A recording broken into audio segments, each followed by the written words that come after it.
contexto filosófico do século XV para o XVI, há uma transição que vai dar no chamado racionalismo europeu, com o surgimento de René Descartes, quer dizer, uma repaginação na história da filosofia. E um movimento do ponto de vista sociocultural paralelo a isso é o movimento da reforma. Atenção, que não começa com Lutero, começa lá atrás. Você tem, por exemplo, alguns casos que a gente chama assim de pré-reforma.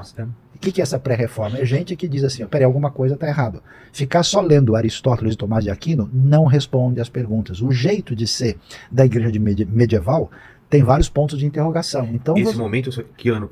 Então, por volta de que ano? Por exemplo, os valdenses, Pedro Valdo, ele é do final do século XII, começo do século XIII. Isso, norte da Itália. Né? Norte da Itália. Na época, ele é de origem francesa, ele é de Lyon, né? É um sujeito até muito bem de vida, que acaba lendo a Bíblia e acaba falando o que está acontecendo aqui não faz muito sentido, e ele então muda a sua maneira de viver, tem uma experiência com Deus, doa os seus bens aos necessitados, e parte por um caminho que a gente chama de pré-reforma. O movimento é sufocado e os seus descendentes acabam se alinhando com a reforma de modo geral.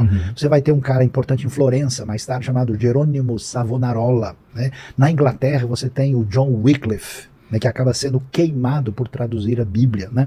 Então você tem essas ideias, vamos dizer assim, pipocando em toda parte, né? Até que a reforma vai realmente aparecer com força somente no início do século XVI.